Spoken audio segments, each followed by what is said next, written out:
our recording, share the screen. I don't want to forget these things and come back here. Okay, good morning, everybody. Welcome to our second week of Computing for the Web, of Introduction to Hacking. So like normal, or yeah, sort of the standard thing that I'm going to do at the beginning of all of our classes, I'll have just a quick agenda posted for us to go over. And again, this is all the things that you see in class always get posted in the appropriate folder on GitHub. So you probably don't necessarily care about the agenda stuff too much, but in class today we'll be creating some more HTML files, making more web pages, and those will all end up getting posted here so that you can access them later. We're going to be going over the cheat sheets here in a little bit, especially the CSS cheat sheet. So that would be a good one to get out right now. So about the lab, again, there's no due date for this lab 0. So if you haven't gotten it in yet, there's no problems with that, no late penalty. And again, the purpose of this lab, well, there's a lot of purposes, but from a grade perspective, the purpose is it's sort of the first part of your project 0 assignment. So we'll go over the project 0 here in a little bit. Most of the labs that we do in this class, most of the things that we do in this class will be very different than this first lab. Lab 0, that was a very, I think, chaotic lab. There's a lot of things going on, just getting things installed, and a lot of things that we really didn't talk about at all in class. In class, we talked about just this HTML. We didn't talk at all about actually getting things up online. You just had to sort of figure all that out for yourself. And one of the main takeaways that I think or gotchas for a lot of people was getting like when you're reading the instructions for any of these sort of technical assignments, the details really matter. You have to pay exact attention like to exactly what you name your GitHub repository, because if you don't get things exactly right, then it's not going to work. So that's just a thing to keep in the back of your mind, especially if things weren't working for you a lot on this first lab, is that there's going to be a lot of tutorials in this course. You just got to get into the really pay attention to doing exactly what it says. So the project, let's go over to the project, take a look at it. So under the course, if you click on the project 0 folder, right here, this will take you to the information about the first project in the class. And again, this so homework 0, project 0, building a web page, but a significantly more complicated one than you did for the lab. Actually the hard parts are the things about actually uploading the web page. So you've done that for the lab now, and what this project does is it just has a bunch of requirements for you about making sure that you have certain things inside of the HTML files that you create. In class today, we're going to be going over, so yeah, last time we talked about HTML, we'll be going over a little bit more of the HTML, especially how it relates to this thing called CSS, styling the web page, making it pretty. But there's going to be, again, a lot of things in this project, in this homework, that I'm not going over at all in class. Anything in this grading rubric that you see that's italicized, somehow that's something that we're not going to be talking about in class, and you'll have to figure out for yourself how to do those things. Again, you're welcome to collaborate with other students on this project. Strongly encourage you to do that. So, and if you're getting stuck, like I just can't figure out what this meta description thing is, we're not going to talk about that in class. But if you do get stuck on any of those, then you can come and talk to me about it, and I'll help you through it. Yeah, I know the requirements, mostly straightforward, that each one of these checkboxes, you'll start off with 5 out of 5 points on the project. Each one of these checkboxes, if you don't have it, you'll lose a point. They're all really easy to do, though, once you know what it's asking. So most students pretty much always get full credit on this. All of these requirements are just strictly like technical requirements about you must have this certain HTML tag in there. I don't care how it looks. You're not going to be graded at all on having a pretty web page.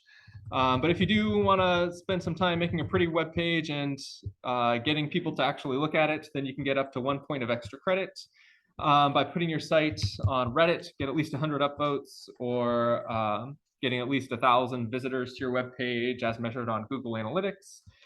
And you're welcome to do that sort of honestly, or there's these black hat techniques that you can click on here and figure out how to trick people into upvoting you, or make 100 different accounts on Reddit and they all upvote you, and so you have 100 upvotes.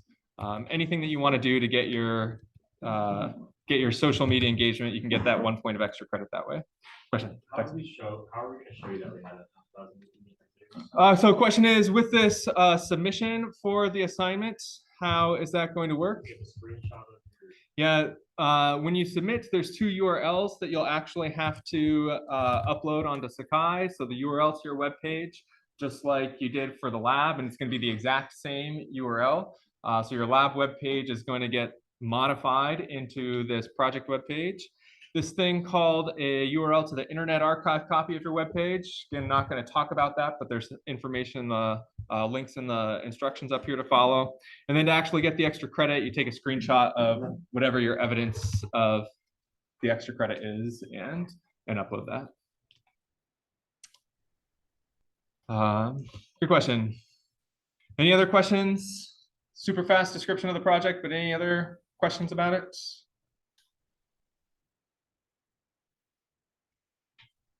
Okay, due date is this Sunday, and there will actually be a late penalty applied if you miss the due date. But again, all the assignments in this class, whether it is a project like this or a lab, you will be able to, if you collaborate with other students outside of class in any form, that could mean going to this QCL, that can mean back in your dorm, just working with your roommate who's in this class, or that could mean finding some random friend at Mud or Pomona and asking them for help. And any of those things counts collaboration and get you a 2-day extension guaranteed. In order to actually get the 2-day extension, just when you submit it to Sakai, you don't have to do anything beforehand. Just in your actual submission, you also say, I collaborated with whoever, and you get the 2-day extension. Yes? So we can just submit it late and say that we collaborated? Yep, submit it Tuesday by midnight, and just say in the text box how you collaborated, and you get full credit. You don't have to do anything by Sunday. Yes? Sunday at midnight? Yes, all the due dates will be at midnight in this class. Good questions. Any other questions? Okay. For this week's lab, it's all the material for this week has been posted. So I've switched over to the topic 1, CSS now. And for this week's lab, we're going to do things a little bit differently because this week we didn't have a class Monday. And so we're going to be using the lab time to go over the CSS quiz that you'll have next week. So today we're going to talk about CSS. We won't talk in detail about the format of the quiz that you'll have on it. We'll do that Friday for like the first, I don't know, 20 minutes, half hour of class. That section of the lab will be recorded and uploaded, and then the quiz will be next week. Any questions about that? Yes. This is on Wednesday, or and then the quizzes will be on Wednesday in this class. Yeah. And so because of that, there's a little bit of a lab here, but it's significantly less than the lab that you did this past week. I think people will probably find this week's lab pretty fast to complete. Okay. So next, on to cascading style sheets. So CSS is this other programming language. This is what it stands for, cascading style sheets. And let's go ahead and get started. I'm in the topic 1 CSS folder. And so I'm going to right click, new file. Let's create our web page. We'll call this just example.html because I am super creative right now. And again, this will get uploaded to our GitHub page after we're done. I'm going to make just a bare bones HTML file. Head/head body/body like this. Save that. Let's add this is a test right here. And anytime we're getting started with a new project, it's always good just to make something super bare bones and make sure that we can open it up in Firefox and just that things are working before we do anything too complicated. So again, in order to open up this file in Firefox, the easiest way to do that is we right-click on the file name. There's this copy path down here. Again, the path is the way that you can reference a file anywhere on your computer. So the name of the file is just right here, but the path also includes what folder it's contained in. And then I'm going to go back over to Firefox, press the plus up here, Control V to paste that in. Whoa, created a new tab somehow, Control V, paste that in, and there we go. And I'm also going to do the Control Shift plus on my keyboard to zoom in a little bit so that it's easier to see. Any questions about just the setup for today? Okay, then we're going to create a web page. Let's see, so the topic of your project web page, you get to pick whatever you want. I recommend you pick something that is going to be interesting to you somehow. In the past, students have done web pages for like a club on campus here, or they've done things like a resume web page, something they might want to show a recruiter at some point. Other students have done, if they have another class that they have to do a project in, it's 100% okay with me to combine projects in this class with other classes. So doing a topic from another class, that's totally okay. Whatever you want, whatever's going to make the assignment interesting for you.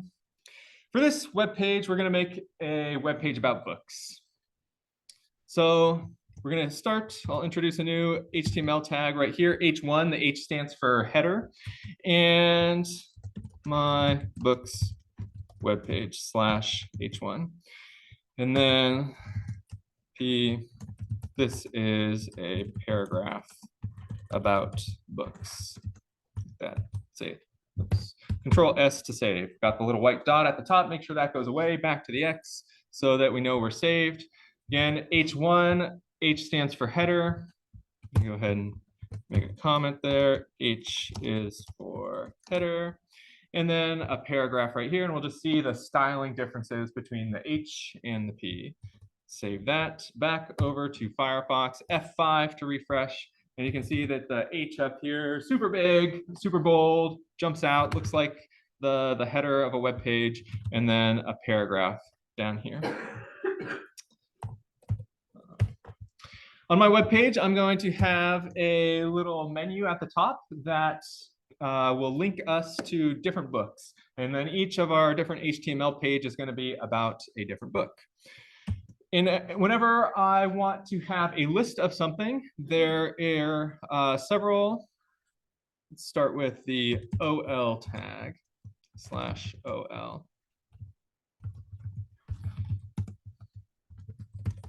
OL stands for ordered list. And again, I haven't been going back to this cheat sheets, but a good spot to be annotating things like the H1 and the list is right here on the cheat sheet, right next to it saying, here's the commonly used HTML elements. You can write a little note right here just explaining to you, like, why is it commonly used? What are the things that it stands for, so that you can easily refer to this and remember. On one of the things that's going to be a common theme throughout this class is that on all quizzes in this class, you can use any printed material or any handwritten material that you'd like. So it's good to take notes directly on paper. If you'd like to take notes into the HTML, just like I'm doing right here, that's totally okay, but you will not have access to this on quizzes. And also, it's good practice. Professional programmers do this to have your cheat sheets handy while you're working, and it's just easier to visually see something physically than it is to always be referencing some particular file. So I'm typing it up here just so that you can actually see what I'm saying, but my recommendation is to handwrite that down on your cheat sheet or on a scratch piece of paper where it's going to be convenient for you to look it up. Okay, so this is an ordered list, and then inside, in the children of this ordered list, I'm going to use the li. Li is for list item. And each of these list items is going to correspond to one of the books that my web page is going to be about. So somebody shout out a book title. Where the Red Fern Grows, classic. Where the Red Fern Grows. Okay. Another book title. To Kill a Mockingbird. Getting lazy, don't like the shift key, so I'm going to stop capitalizing. One more. Crime and Punishment.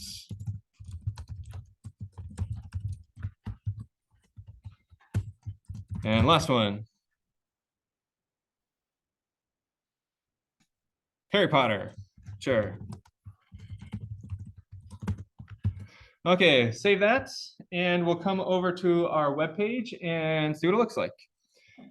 So back over here, refresh button. Anytime you're refreshing, you can either press the F5 key on your keyboard or click this thing up here. And now I have this nice little list over here where each one of these book titles corresponds to a different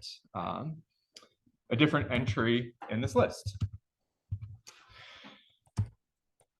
Here I put OL, the O for ordered list. Ordered list means it's going to have numbers associated with it.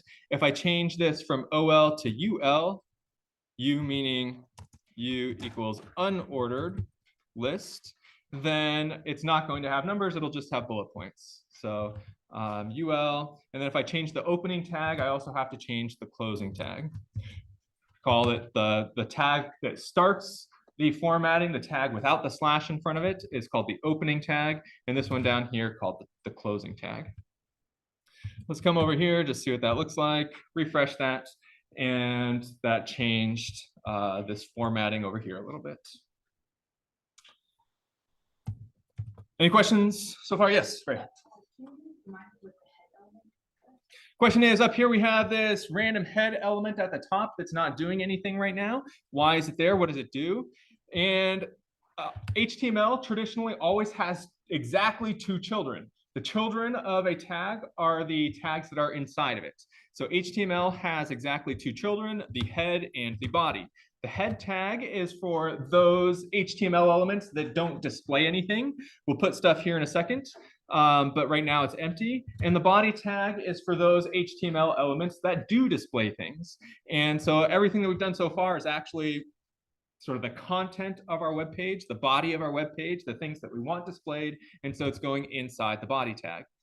The main, for your previous lab, the main way that the head tag came up was that Google Analytics wanted the script tag, the thing that they wanted copied and pasted right here inside of the head tag. Again, this was not actually like modifying the display of the web page. This was just adding some tracking information. And so things like the script tag will go in the head tag. But at this point, we're not using the head. We've only modified the body. Good question. Any other questions so far?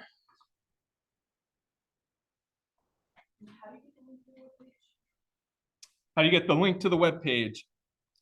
In order to be able to access it on your own personal computer, the file that's over here on the left-hand side, you right-click, go to copy path, and paste that into Firefox. In order to make your web pages available on GitHub, which I'm not going to do in class right now, you have to go through that whole process with GitHub Desktop of doing the commit and pushing to get it, to send it up to GitHub. And so your final project, you will have to go through that step. But just while you're working, you can it's a little bit faster, a little bit easier to just work directly on your local computer, make things, changes here, right-click, copy path, over to Firefox, and use the local path to access things. Okay, so this is all just pure HTML so far. We haven't talked about the CSS. And all of this, like HTML, is going inside of the body tag. One of the things that you should think about when you think about HTML HTML should be for content. You should be thinking about content when you think about HTML, and you should not be thinking about formatting. Not styling, not making it pretty. There are some things, some HTML tags that we've seen that do a little bit of styling, like changing the UL to an OL, the ordered list versus the unordered list, that changes the style a little bit, whether you want numbers over there or bullet points. We saw last time that there's things like the bold tag, like this, makes things bold, but really, you don't want to be using HTML, or people don't think about using HTML for styling. They think about it only as the content of the web page. And so even though this web page maybe looks super ugly right now, that's okay. That's what's to be expected from just HTML. Up here, we're going to add our style tag now. So style/style. Anytime you see style, and CSS are synonyms, basically. Originally, HTML thought that there might be different types of languages that people wanted to use to style their web page, but CSS is the only thing that's ever been actually used. And so style and CSS have become synonyms. And CSS in particular, again, CSS is cascading style sheets. So we're going over the style part right now. We'll talk about that, where this cascading word comes from in a little bit. Sheet is just like a sheet of paper, the contents of the thing that we're styling. So we're styling our sheet, our web page. And the style information goes between these tags right here. Whatever is inside here, inside the tags, is CSS code, not HTML code. And so again, I'm using this slightly different comment style here because it's a totally separate language. Let's come back over to our cheat sheets, and we're going to take a look at the CSS cheat sheet now. This bullet point 1. Everything that appears inside of that style tag, all of the CSS code that you write, is going to be formatted this way. There's this thing called a selector, which we're going to be talking very extensively about. Even if you've used CSS before, then today in class and Friday when we talk about the quiz, you'll be seeing a lot more detail about these selectors than you've seen before. And this is where the tricky parts about CSS come from. And then anytime any of the actual styles that we're setting, it's property : value. So the simplest type of selector is just the name of an HTML tag. So if I wanted to say, for example, change the style of this H1 tag, then my selector is H1, and then I have the curly braces, and then I have my property : value. The property, there's a lot of different properties. I don't even know 1% of them. And you're not required to have any of them memorized for this class. But over here, these properties, this box 4 lists a bunch of the properties that you might be interested in. So we'll start with the color. That's what we started with last time. Color : and then whatever you want the color to be.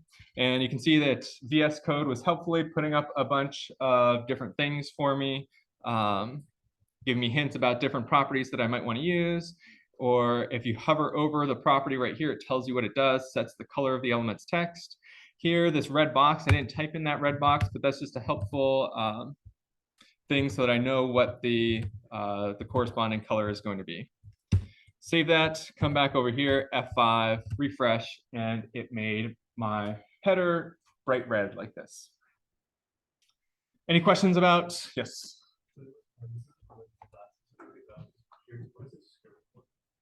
Question is, why did I put this script up here? And the answer is, I just typed it there. There's no reason to have it. Doesn't do anything. Yes. So when you say style tag, how does it know to kind of change the header? Question is, how did this style right here know how to change the header and not the other contents of my web page? And the answer is the selector right here. The thing that's to the left of the curly brace, this is called a curly brace.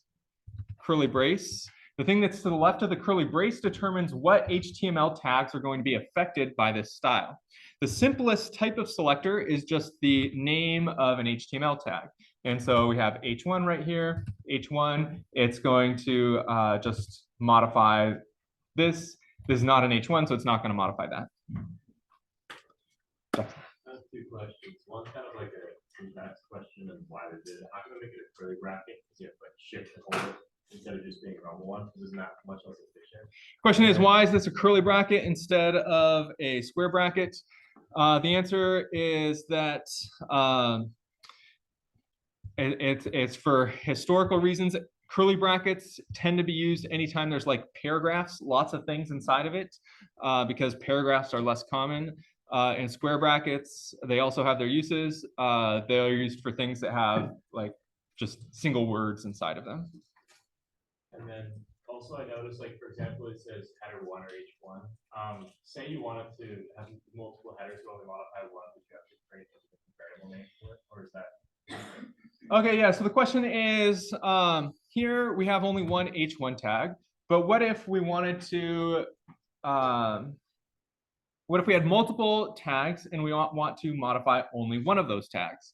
And as an example of that situation, we have 4 of these list item tags down here, and maybe we're currently looking at the To Kill a Mockingbird page. And so we want this one to be somehow highlighted specially different than the other ones. How do we do something like that?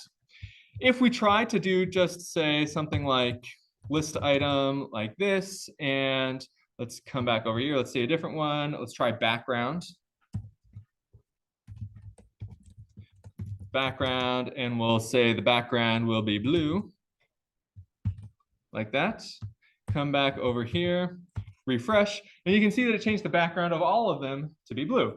But if this is our like To Kill a Mockingbird page, then we want maybe only this one to be blue to be highlighted. In every HTML tag can have any attribute and property you want, but there's this special attribute that is called the class, and we'll do class equals selected like this. Say class equals selected down here, and then up here, instead of having the name of a tag, I can do a period and then the name of a class. So dot selected like that and save.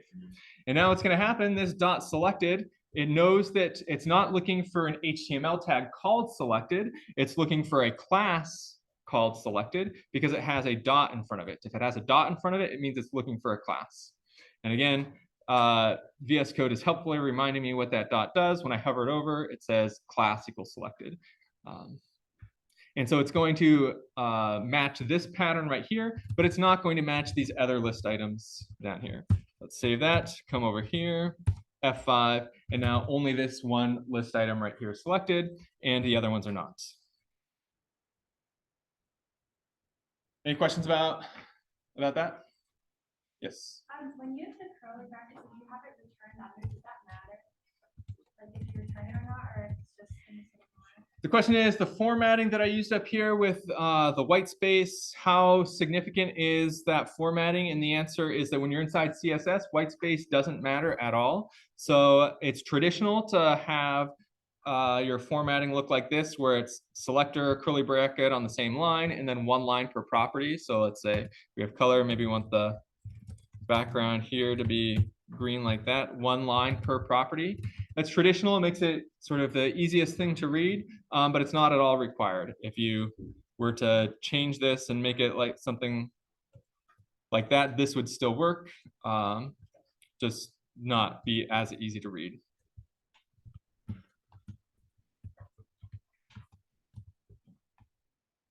Refresh that, and now we get red text with the green background. Yes.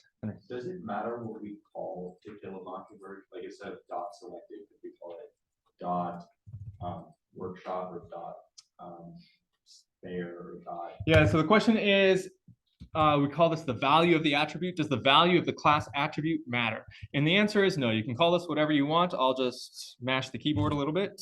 ALS KDJ. Copy that, paste it up here. The only thing that matters is that it matches whatever is to the right of the dot up here. So right now it doesn't match. So if I save this, come over here, refresh, you see that it's not blue. But if I come back over here, change that selected to the owl's cottage, back over here, refresh, then it's back to blue. So we'd say there's no semantic meaning behind any of these class names. You can have it be whatever you want it to be, just as long as it matches. And so because of that, people normally do things like, I don't know, pick something that makes sense to them, that has some sort of semantic meaning, like selected, so that it's, when you're just sort of reading through it, you can get a sense of like why this has the different formatting compared to these other ones. Yes? My class with people selected isn't like showing up as like actual. Like it's not only like kind of like those dots selected. Is your question inside of VS Code, the coloring is not happening, or is your question inside of Firefox, it's not working? Then you probably, so the question is that things are not appearing inside of Firefox the way that we expect, and there's we call this the syntax highlighting. The coloring of the code inside of VS Code is not how you expect it to be. That always indicates that you have a syntax problem, that maybe you're like missing an angle bracket or something. Exactly what the syntax is that you're missing is always going to be hard to find, but it means that somewhere there's some character that's out of place that you're missing. Jackson. I noticed that you can also put quotations around the selected or around the class name. How come that doesn't affect anything? Quotation marks are always optional in HTML around the value of an attribute. So that's true for the class, that's true for a URL, it's true for anything. They're only required if you have spaces inside of your value, then the quotation marks are required so that it knows that, in this case, TED is part of the value and not something separate. But in general, nobody uses spaces, and you can use quotation marks if you want, or it's up to you. Great questions. Let's see. So one of the things about this class is that we can put it on just one item like this, or we can put it on other items. And I'm gonna, pause just for 1 second. I can't, people online, I'm sorry, I can't take questions online. Those will have to wait till after class.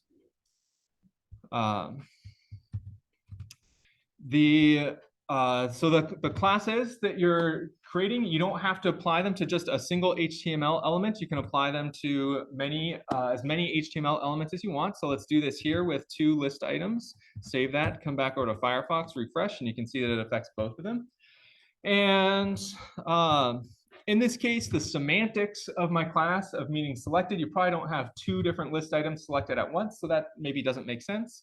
But there could be other, maybe it's not selected, maybe it's like good books or like bestsellers. We want bestsellers to somehow be highlighted, and I'm sure all of these, they're all famous, so they're probably all bestsellers. But now these 2 right here, labeled explicitly as bestsellers. And your class also, you can have it apply not just to a single tag like this, but to any arbitrary tag that you want. And so this is a paragraph about books. Let's do, this is a paragraph about the best-selling book, To Kill a Mockingbird. Since it's mentioning our best-selling book, maybe we want it to have that special formatting, like class equals best sellers like that. And it's totally okay. You can mix and match your classes onto any tag that you want. So here we have a P tag that's a bestseller. Up here we have an LI list item tag that's a bestseller. Totally okay to do that. And the formatting will apply to all of those tags. So let's save that, Control S over here and refresh this. Oh, do I have a typo somewhere? So I was expecting the formatting up here to stay, but this also to be formatted. Let's come down here. Bestsellers. I did have a typo. I had this extra. Oh, in my class name, I have bestsellers. So we'll just keep the typo everywhere. Bestsellers over here, refresh. And now the paragraph and the list item tags both have this formatting applied to them. In the back, yes. Can one list item have multiple classes? Great question. The question is, can one list item have multiple classes? And the answer is yes. It's not common to do that, but it's perfectly possible. So let's see. We have bestsellers, and maybe we'll have like favorites. So maybe they're the same. Maybe your favorites are all bestsellers, but maybe not. Let's pick a new CSS property. Let's do the, let's try text decoration. Let's see if I can, this is a text dash decoration. And there we go. So I didn't actually know what this text decoration, what the options were going to be. But VS Code helpfully tells me all of the different possible decorations that I can have for a for some text. And so let's do a double. My guess is this will be a double underline, although I don't actually know what this is going to do. And we'll start by having this one class equals favorites, like that. Save that. And then come back over here, refresh that. Oh. Did I have a typo? Favorites, no typo. Okay, let's change this to just plain underline. There we go. And so it's underlined right here. So the question was actually about combining two different classes into a single tag. But before we got there, I just wanted to show the two different classes on separate tags like this and this. How do we combine them into a single tag? Well, this is where those quotation marks come in that we saw before. If you have quotation marks with a space, there we go, bestseller space favorites like that. Now this class is going to be these two classes, bestsellers and favorites. Refresh, and now you can see the underline right there. It's both blue and underlined. So you can combine as many classes as you would like into a to format a single tag, and you can have as many classes as you want defined up here in your styles. No restrictions at all on how those combine together. Question? You can have, so the question is, repeat that. You can have as many classes as you want on a single tag. The way you do that is you just separate them by spaces. The way that you separate a value of an attribute by spaces in HTML is that you have to surround it in quotation marks so that HTML Firefox knows that this favorites is still part of the value for this class and not something new that is coming up. So if you have multiple classes, put them in quotation marks like this. And if you have multiple classes, you put them just on their own separate lines, dot class name up here in the styles.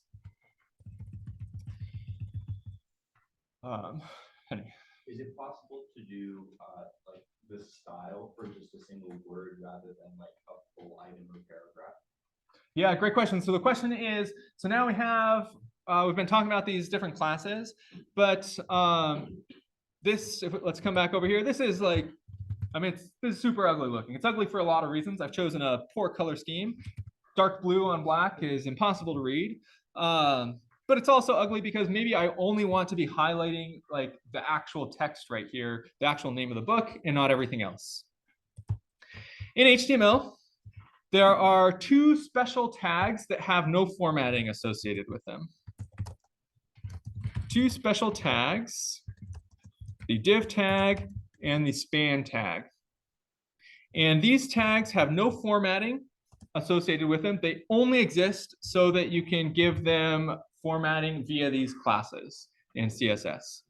And so here, maybe I'll do span class equals best seltzers slash span like this. And so now this right here is inside of this span tag, which would normally have no formatting, but because it has this class right here, it will have formatting. And so now I can take away this P right here, like that. So now none of this will be formatted, but only To Kill a Mockingbird over here will be formatted. Come over here, F5. Now only this right over here is actually formatted. This begs the question that, okay, I talked about there's two of these tags, a div tag and a span tag. Why do we have two of them? What is the purpose of having both of them? And this goes back to our discussion that we talked about last time about the difference between block elements versus inline elements in HTML. A block element, recall, is like a paragraph. It's a block of text. You can think about it as sort of having a new line after it. But I'll just put like a paragraph. And an inline element is something that goes inside of a paragraph. It doesn't affect the formatting of the page, just the actual text itself. So goes inside a paragraph. So this thing up here, it's inside of this paragraph right here. And so it should be a span tag. Span is for inline formatting.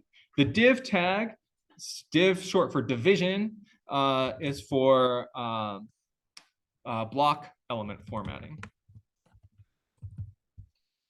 So use a div if you need something that's like a big chunk, somehow affects formatting, like operating on one or multiple paragraphs at a time. Span if you're operating on just like individual words or letters at a time. Why might we use this div tag? Well, let's say I wanted, so up here we have our header and we have this menu, and it still looks pretty ugly at this point. That's okay. But one of the things that I might want to do is to somehow separate out these two things. This is like the header of my, like maybe the menu. I'll call this the menu of my web page up here. And I'll call this the content of my web page down here.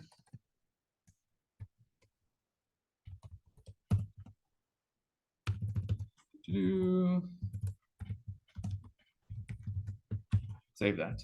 So all I did was I added two div tags. This div class equals content that contains the paragraphs. And then up here, this div class equals menu, which contains both my H1 and my lists down here. I'm gonna go ahead and save this. We'll take a look at how this affects our layout. So I'm pressing F5 right now, I'm refreshing, and you can see that no changes take effect because the div tag by itself has no formatting associated with it. In order to get formatting, I have to format this menu. Maybe I want the menu of my entire background, or the background of my entire menu to be a different color. So dot menu, we'll do background, colon, and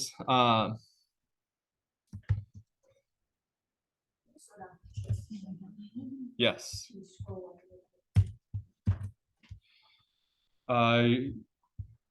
Scroll up. So yeah, the div tags, I have the menu right here, surrounded that by this class equals menu div tag right here. And then the P's surrounded that with this class equals content down here.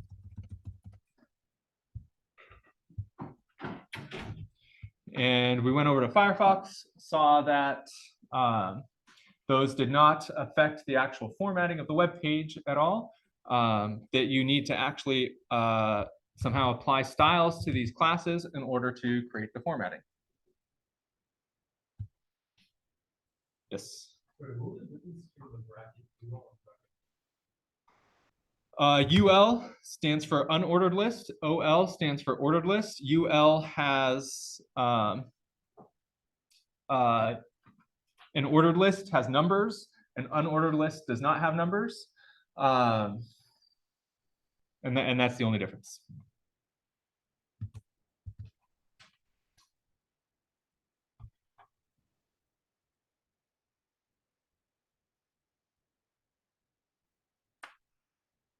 All great questions. Any other questions at this point?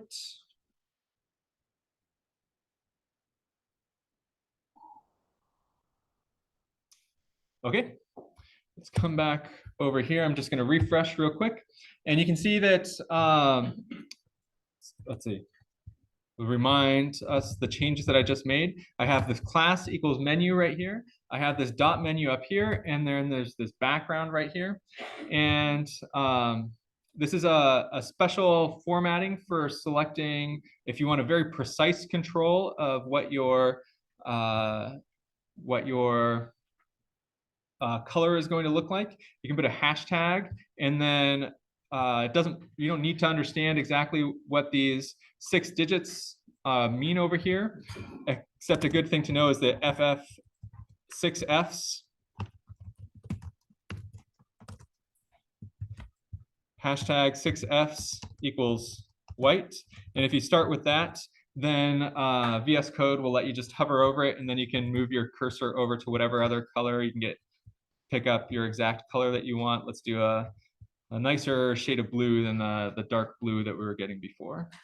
So it doesn't matter. We don't need to know like why that crazy thing right there corresponds to this blue color.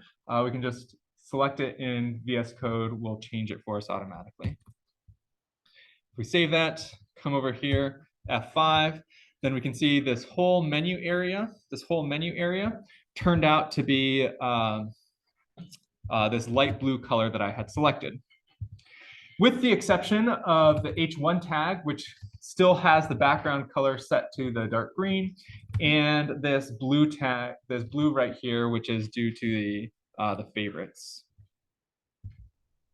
So the things that are inside, the formatting that is inside of is going to take precedence. Over here, this bestsellers formatting applied to Kill a Mockingbird, this H1 formatting right here, both of those are inside of this menu formatting.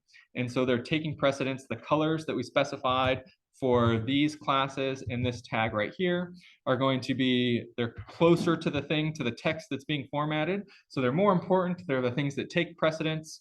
And so those colors will be applied instead of the menu color for that text.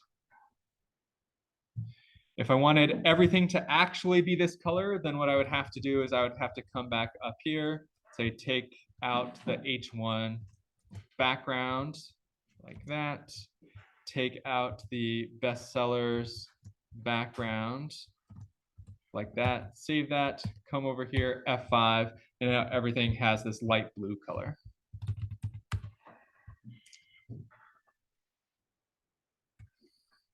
Any questions? Okay. What I'm going to go through next is actually making this into something that looks like a reasonable menu with a sort of bar at the top that you can click on. And if you wanted to, you're not required to, but if you wanted to, you could do something similar to this menu on your project, and it would tick quite a few of the boxes of things that you're required to do. So the first thing I'm going to do, I'm going to right click and come over here to inspect. And we talked before about you can use this inspect to modify the actual HTML just to see how that looks like. Maybe see what does that look like if I say where the red grows. Okay, I mean that's wrong, but we can see what it looks like. We can also, if I say hover over this class equals menu right here, we can see that it has this styling over here on the right, and I can modify this styling, changing some of these things, maybe change the background color to gray like that, see if I like that. I don't think I do, so we'll just go ahead and refresh to make that go away, because the changes that we make here in Firefox don't actually affect the file.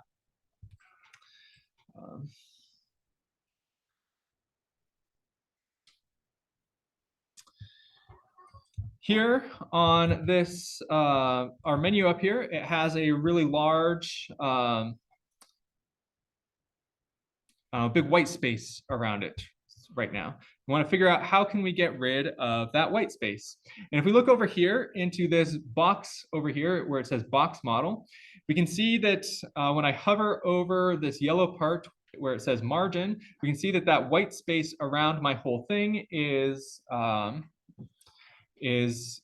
highlighted. So if I want to modify that white space, I can modify these values over here. So let's change this from an 8 to maybe, let's just try a big number like 20, see what happens. And we can see, maybe let's try a bigger number, 2,220. You can see as I make the number bigger, it jumps the text farther down the page because it adds a bigger margin to the top over here.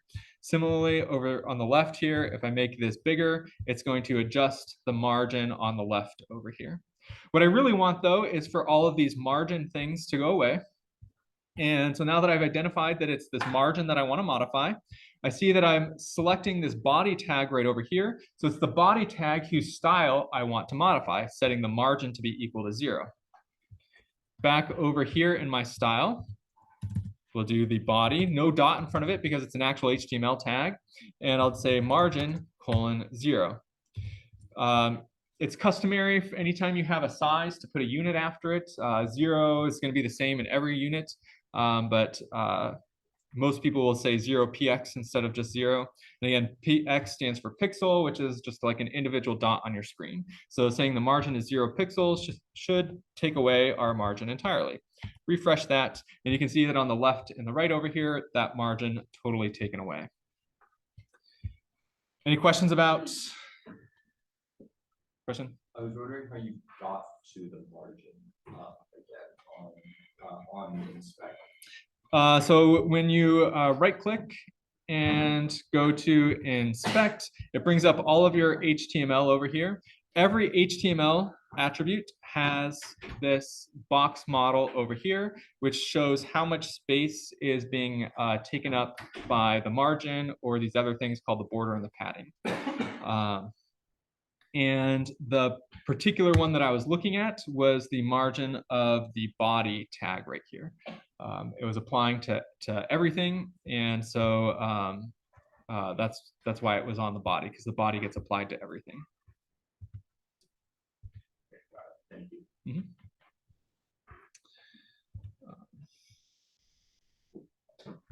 Here, I'm going to click on this H1 tag right here, and you can see that when I click on this body tag, this like white space at the top is not being selected at all.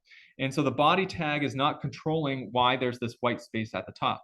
If I move my cursor down, eventually I land on this H1 tag, and we can see that up at the top over here, all of that white space is turned yellow because the H1 tag is what's responsible for that white space.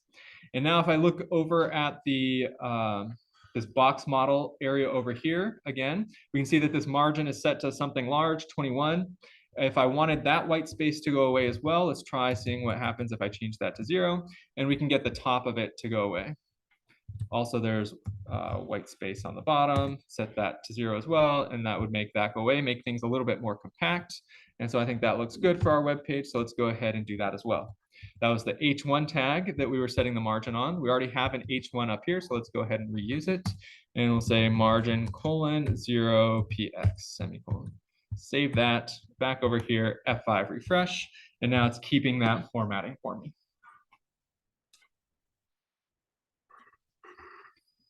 Any questions about how I did that, what I did?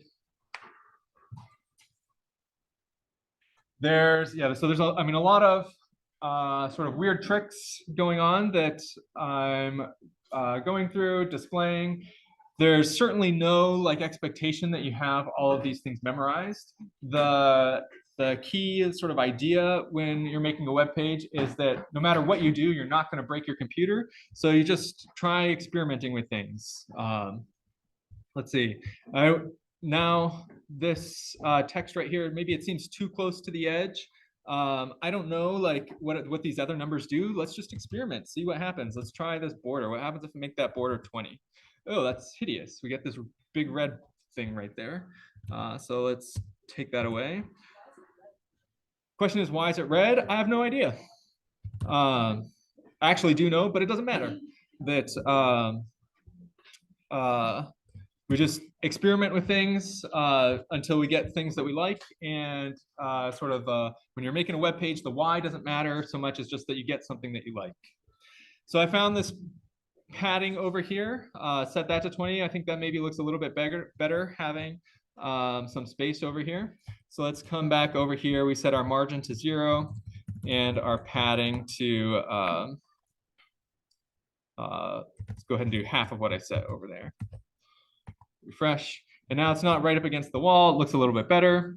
The key difference between padding and margin is actually that padding, the background affects the padding, but it does not affect the margin. So that's our H1 element up there. I want these things down here to be like little boxes that are going to highlight when I hover over them. And so in order to make a style change when I hover over something, there's something special called a pseudo class. And if I do li :hover, so the thing to the left of the colon is the HTML element that you're trying to modify, then a :hover, this part right here is called the pseudo class. And this styling is only going to take effect when the mouse is hovering over whatever is to the left of the colon. And so here, let's change background color to red when I'm hovering over. And when I'm not hovering over, we'll set the background color to gray. So this is the new thing right here, the :hover. Come back over here, refresh, the background's gray. Now it sort of looks buttonish, that if my mouse is over something, it turns red. So it kind of looks like it's inviting me to click on that. Still, like the size and shape and everything is a little bit weird. We'll fix that here in a second. But the key thing at this point is we just made it so we can hover over things and get some response back. I did that with this :hover, again, called a pseudo class. That's somewhere on your cheat sheets. And again, all of these like terms that I might be throwing out, like pseudo class, never something that you're going to have to memorize. I'm never going to ask you to define or use one of these terms. You'll just see them used, and so it's helpful to understand from context what they're referring to. And so this is the one when the mouse is hovering over. This is one when it's not hovering over.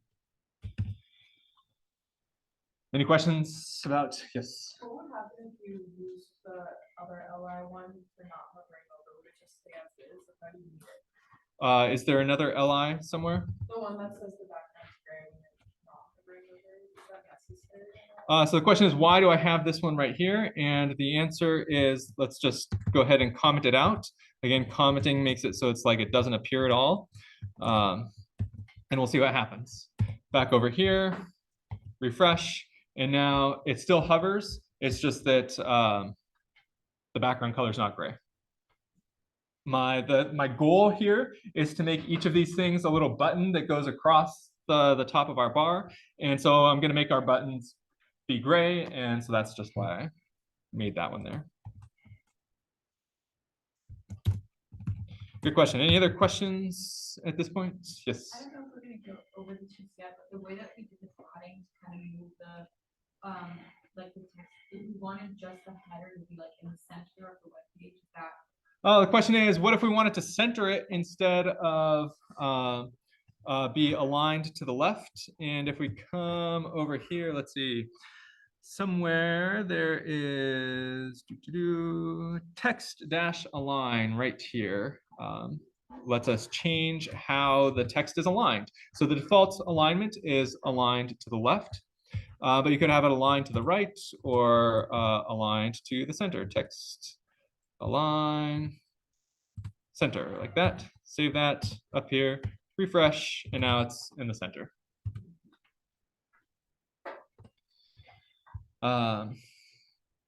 Okay, so our next goal is to make all of these things sort of buttons all on the same row.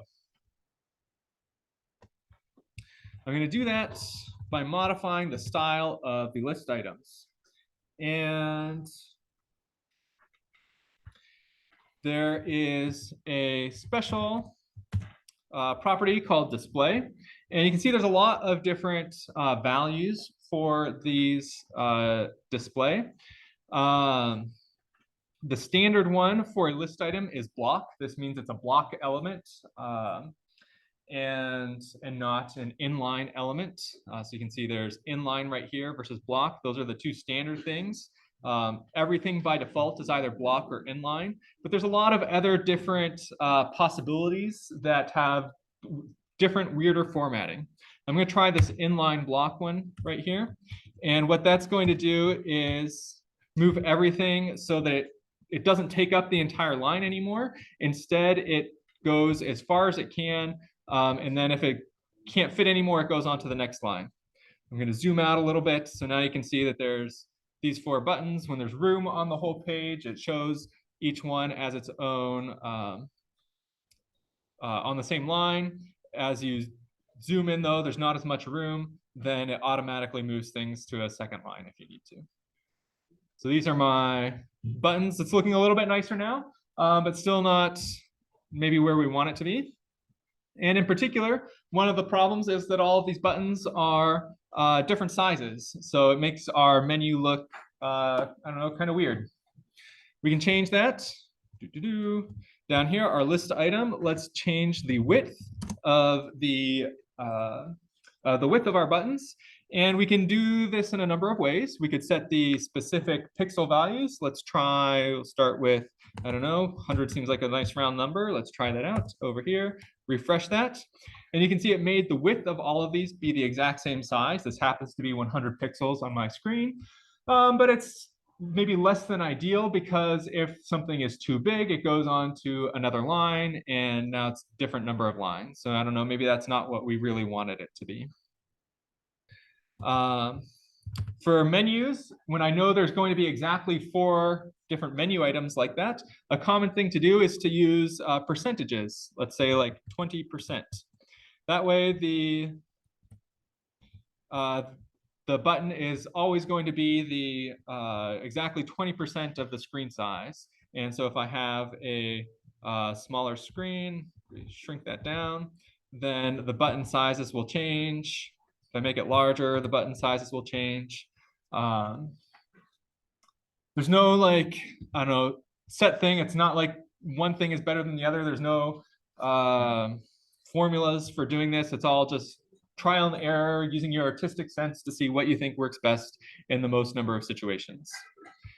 All of our books here have pretty large titles, so they don't really necessarily, I don't know, seem really well suited for menus. So I'm going to change the contents of these to be, we'll just do the initials, WT, RFG. Put that other one inside of a comment like this. 2 key AM.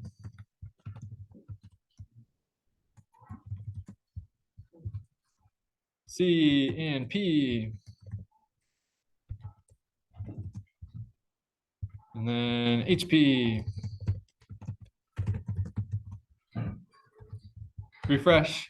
And so now it's, you wouldn't necessarily know what those mean if you didn't, I don't know, already know what they mean. But just for illustration purposes, since the book titles were all really long, now they all fit inside of a nice button.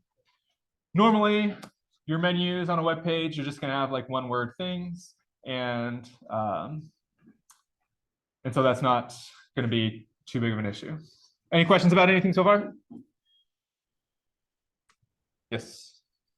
If you have a div that's not the full, so a div that's like capped at 50% of the web page, and then you center a paragraph within that div, is it gonna center at the middle of the div or the middle of the web page? That's a great question. And so the question is basically getting into complicated alignment characteristics. The answer is that anything that you want to be done can 100% definitely be done with CSS. Getting what you want to be done is going to be super tricky, and it's a matter of lots of trial and error. We have, for this section of class, this topic 1, a link to this sort of textbook on HTML and CSS. Everything that we've talked about today comes from chapter 3 in this textbook. You can see there's a lot more chapters though. We're not going to cover any of those. Those go over like basically the artistic aspect of HTML and CSS, getting your web pages really, really pretty. Our need for HTML and CSS is not going to go into those details though. So we're not going to cover those like, intense formatting things. But if you're interested in looking up how to do things, that's a good reference. Yes. Can you go over like what the display thing is again? Yeah, so the question is like, go over this display thing. What did it do again? And the answer is that this is again something that's like essentially the right way to think about it is that you should think about it as magic. I don't know what it does, and I'm honest, I don't actually know what any of these options do. I just trial and error things until I get things that look kind of cool. And yeah, so if you're trying to make a menu, people always make menus using this inline block. I don't know why, but they do. People who are like serious about web development, which I'm not, my thing's more, this is all what we call front-end web development because it's something user-facing, the user sees. People serious about front-end web development would know those details, and they'd also know like, okay, Chrome does this one, supports this one really well. Firefox maybe supports a different one really well. Which one do I use to target web browsers differently? But yeah, for our purposes, just trial and error, inline block if you want to create a menu.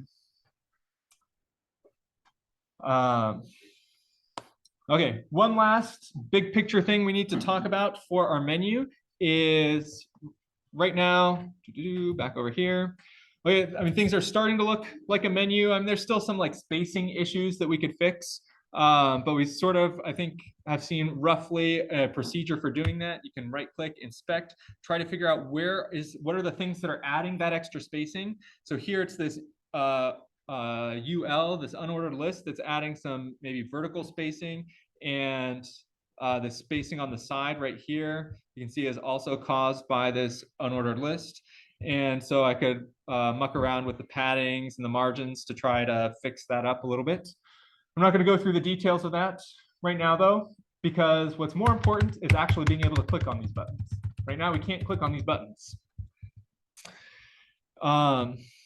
We already know how to create links in HTML with the A tag, and so we'll be using that same A tag to make these buttons something that we can actually click.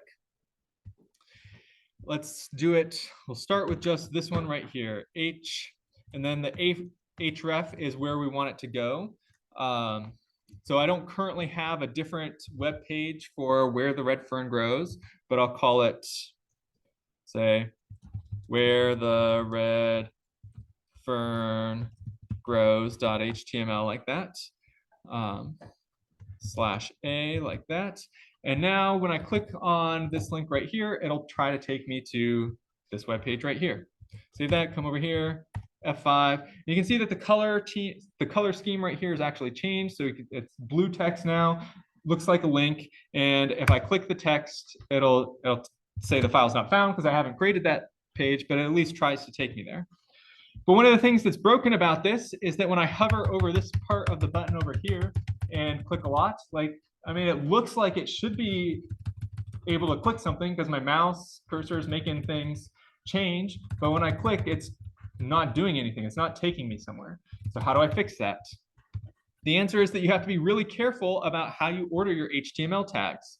That right now, only the WTRFG is contained in the A tag. So this is the only thing that I can click on. If I want to be able to click on anything in the list item, then I have to actually make the entire list item inside of the A tag. And it's really important that whenever you have a tag inside of another tag, so what I have right now is not good. That I start the A tag, I start the LI tag, and then I close the A tag before I close the LI tag. I want to close the LI tag before I close the A tag. There we go. So that this LI is totally contained inside of the A tag. You can never have tags that are sort of partially contained in another tag. And now if we save that, come back over here, refresh, and now you can see that when my mouse cursor hovers over this LI right here, this button, even way over here, not next to the text, it's actually changing its shape. So I click here and it would take me to this web page if it existed. So when you're creating a menu, important thing, make sure your A's are on the outside of your LIs so that you can click anywhere on the list item and get the right effect. Any questions about that?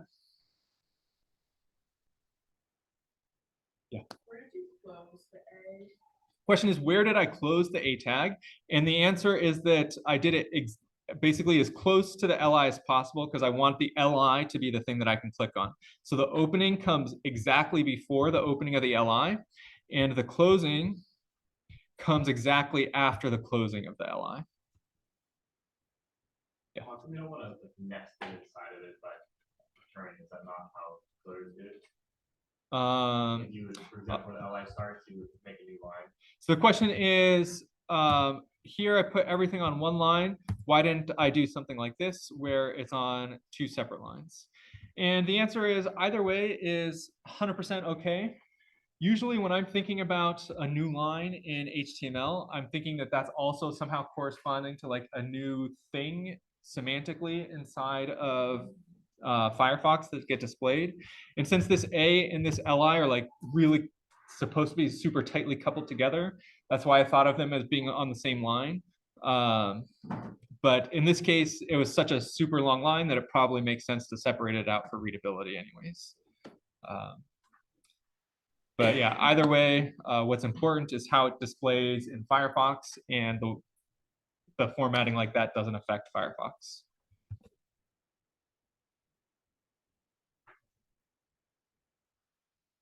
So for Friday, again, we're going to go over, we're not going to have a quiz, we're going to go over what to expect from a quiz. And the quiz is going to be on this part right here of the CSS and how it affects everything else. So at this point, hopefully you should have just a little bit of an intuitive feel for what you can do with CSS, how it interacts with the HTML. At this point, we've covered everything that you need for your project web page, and so it'd be good to start on that. But then the quiz is going to really cement some of these CSS sort of things for you. If people still have questions, I'll stick around after class and answer them. But otherwise, that's the end of class for today, and I'll see you all on Friday.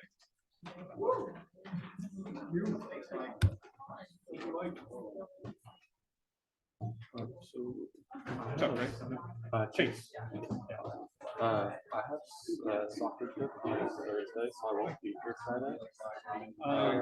Will things be like posted online? Okay. And then, are you posting this online?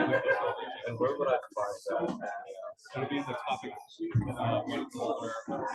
Okay, thank you so much. Do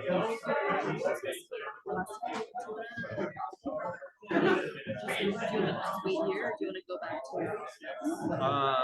We can just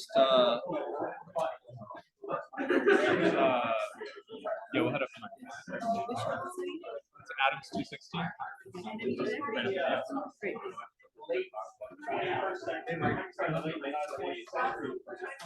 One second.